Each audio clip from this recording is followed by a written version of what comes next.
We are back with the final regular season episode of the Toronto Blue Jays franchise for the 2020 season. So we are here after our 4-game win streak. We did unfortunately lose 4 straight. We got swept by the Red Sox, which really never happens to us, and then we lost game 1 to the Indians. So I checked the standings where we're at, and we literally only hold a 1-game lead over the Royals. So everyone else is theoretically eliminated, and the Royals beat the Twins yesterday. So they are going to be the team that is giving us most of the fits here for the final wildcard spot.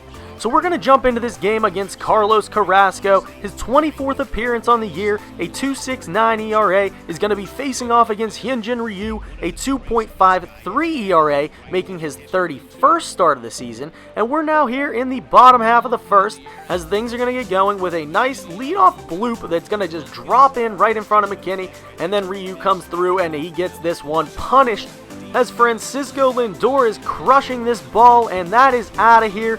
Deep left field, his 40th home run of the season.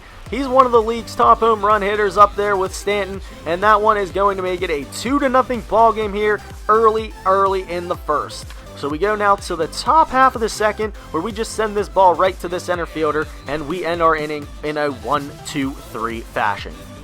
Ryu settled down a little bit as he was able to work his own 1-2-3 inning with a nice play over there by Bichette. With 2 away now in the top of the third, Tellez is going to rip this one right through the shifted infield, and he's going to get himself on. And then we draw ourselves a walk with Bo Bichette, and then with runners on first and second, we are unable to capitalize on the threat as we hit right into a ground out to the first baseman. And then Bo Naylor comes in, and he's going to slam this ball to deep right field. Is Hyunjin going to give up another homer? He does. That is unacceptable. A 372-foot shot. That's only his 4th of the season. So obviously Ryu's struggling somewhere. I just don't know where, as he gets the bases loaded on himself, and then he gives up a run here, just like a little bloop single. They've all been kind of soft contact. We've just been misplaying everyone as we're unable to make another catch in the outfield, and that one rolls all the way to the wall. That's going to plate at least 2. They do hold the runner at third, and that's going to be all for Ryu's night, as he has now extended his terrible start streak to 3 in a row. So we really need to get him focused up, as we need him being our ace if we're going to make any bit of a playoff push. As they now have a full count here in the bottom of the third, they rope it to the wall, and they do get a score. This one's going to Ryu, but we did put in Brian Baraki here to try to salvage something. They've made it 7 runs in the third inning, so that was a 9-0 ball game. So pretty much we're going to quick manage this one, as there's no point of me even trying to come back again in this one. We did plate 1 across, and then we get ourselves a second run here in the 8th, but it's just probably a little too late, as luckily our bullpen's a little bit rested. We wanted to throw some of the lesser arms. So then we go to Tellez now, as he is the final out of the game. He slaps this one to left field. They make the catch, and they beat us in game number 2. So we've lost the first 2 of the series. We actually pretty much need to win. If the Royals won last game, they're tied with us. So if they lost, we still have our 1-game advantage. And I checked, and they did in fact lose the game 2-6. As we are able to hold our 1-game lead over the Royals, we are now in a win and in situation, which means if we beat the Indians here, we are in the wild card spot, but if we lose, we have a dreaded game 163 if the Royals win. So we also need them to lose as well if we lose. But here we are in this ball game, the final one, number 162, and Zach Plesac is going to be on the mound for them, a 4.3 ERA. So we want to get after him early, and we want to capitalize now. So Gurriel gets things going with a line shot to the center fielder with 2 away in the top half of the first. And just like that, we have a runner on base. And then Vladdy sends this one up and high to the left center field gap. They do make a nice play over there, and we're going to the bottom half with Tanner Roark, who seems to be one of our more reliable arms now. His ERA did get a little bit inflated earlier in the season, as he had 1 bad performance pretty recently as well. And then he gets 2 strikeouts here in the bottom half of the first. Great work, great looking pitches, and then Travis Shaw comes in and crushes this one into the shift. They are unable to field it cleanly, and just like that, we have a leadoff runner, and then Teoscar Hernandez is going to rope this ball down the left field gap, and that's actually going to get over the wall. I didn't think he had enough height on it, and that's a 2-run shot, his 18th of the year, 396. That's going to stake us to a 2-run lead here early in this ball game. And then rough and rowdy Tellez says, wait a minute, I'm going to go back-to-back with you, bud. And he puts this one over the right field wall, and that's back-to-back shots again for us. As you've seen that the past couple episodes, we do catch a groove, and our bats get hot at the right time. That is now a 3-0 ball game, as later in the inning, McKinney comes in, and he delivers a line shot. That's going to be a home run, too. That's our 3rd home run of the inning, a 2-run shot for Brian McKinney. 381, that's going to score Bichette as well. I love that. It is now a 4-0 game. Make it 5-0 as we hop ahead to the 4th.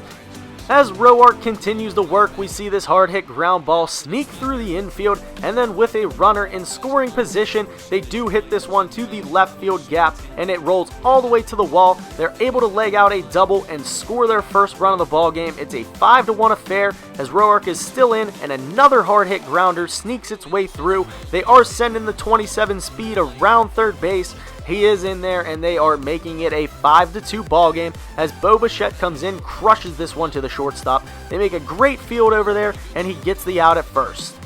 Trying to get through 6 full innings now as Roark is still working into this ball game, and that one gets hit into the left center field gap, unable to make the play. They do have themselves a nice double, and with 2 outs, we do have a pitching the coach come up to the mound as he's at 96 pitches, so we wanted to see what we can do, and we get the fly out here as that was exactly what we needed to end the threat, and we do get out of this inning unscathed, and we're able to get to the bullpen. Thomas Pannone comes in. He gives this one a nice little ride to shallow right. We're unable to make the catch, but McKinney gets over there relatively quick, guns this to second, and we do get the force as there was a little bit of a misread. They went back to first thinking we were going to make the catch, and we just gunned him at second.